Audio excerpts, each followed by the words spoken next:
Bill on the National Police Commission. Mr. Speaker, when I look at what Honorable Masara has done, and I want to thank him, is to now look at the mental health of the police that we are having. And in his memorandum of objects and reasons, he says that the bill recognizes that in the execution of their tasks, police officers work in potentially confusing roles, alternating between law enforcement and public service. And Mr. Speaker, I want to pick the issue of public service. You see, sometimes I know we have really vilified this sector, and especially anyone who asks for a job to be a police officer. And all over the world, if there is a sector that is respected so much, is what and the work that our police officers do every day. And Mr. Speaker, you find sometimes it's very sad the way sometimes we treat our police. Yes, I know individually you'll find others with a lot of challenges, definitely in terms of how they deal with issues. But that does not mean that now we look at the sector and demonize it until we wonder whether these are our brothers, our sisters, and they are the ones who have taken these jobs. They come from our families. And so today, as we talk about mental health, I think they are the most affected in this sector. I know they have challenges of even their salaries. They are the salaried civil servants who I know today are also struggling in the issues that we have, based also teachers. But one thing that I'll remember is the former CS of gender, Margaret Kobia.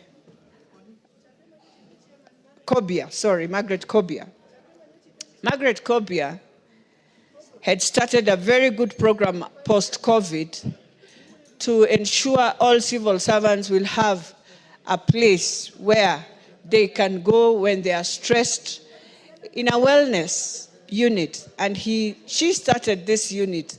And I'm hoping in civil service today, this unit is functional, because it was supposed to help every civil servant that has a challenge, that feels is stressed, to go and talk to someone just to have their counseling.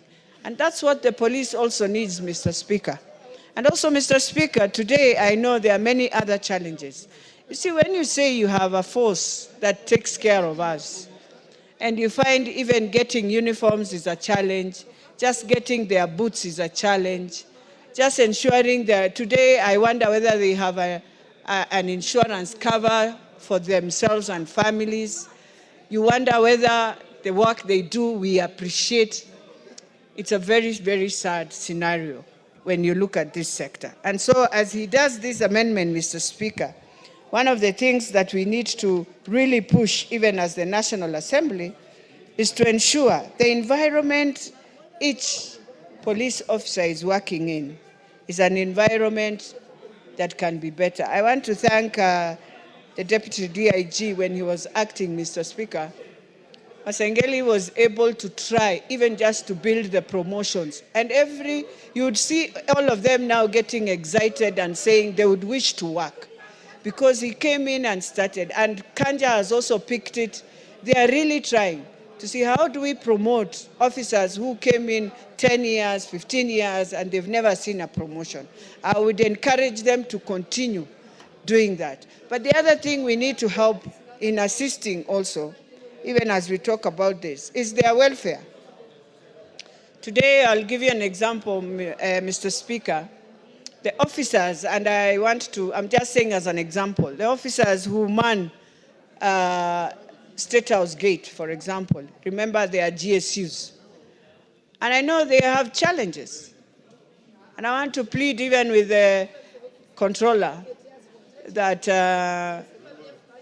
State House controller, to just look at it. Look at their children.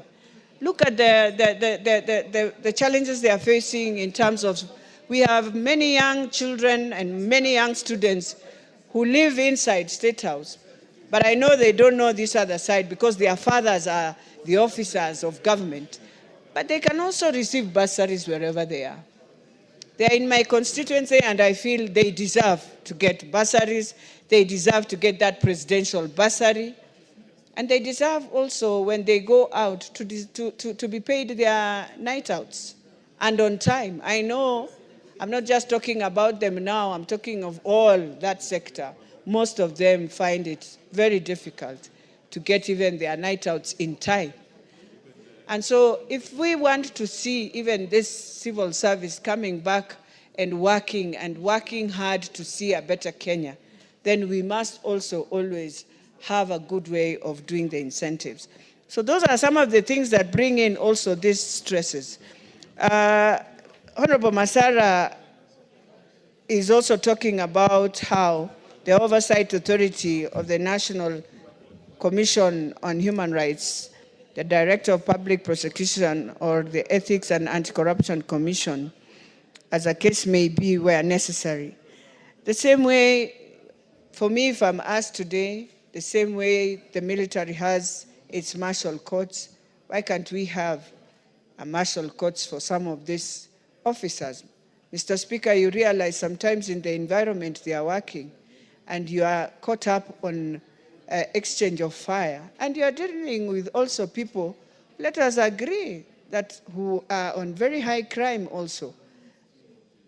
And so it is important to deal with them, knowing they have been going through a very stressful way of doing these things. And when they find themselves maybe in a situation like that, and they are called by IPOA or whatever, let them be given an environment to explain themselves. I would tell you, Mr. Speaker, you find some of the officers were there protecting lives, but today they have lost their jobs because they protected lives somewhere. And because they don't have that opportunity to come back and get an appeal, to just explain themselves, even if he's going home, let him go home with dignity, having explained and had himself, as Article 50 of the Constitution says. You find, Mr. Speaker, there are some who are very stressed, especially, you remember when you come out of the force from the training, the first places you are taken is in the volatile areas. So you're taken to, let's say, on the borders of Mandera, on the borders of Tana River, where there's very, very high terrorism and all that. And some years ago, you remember, Mr. Speaker, we lost very young officers who had just come from the training and had just entered into Tana River, and all of them were killed by terrorists there. And today we have others who have stayed in those areas even more than 7 to 8 years, Mr. Speaker. They are just begging. We have done our part. We've been here ever since I came out of training. I am here. That person is stressed, needs a place where psychological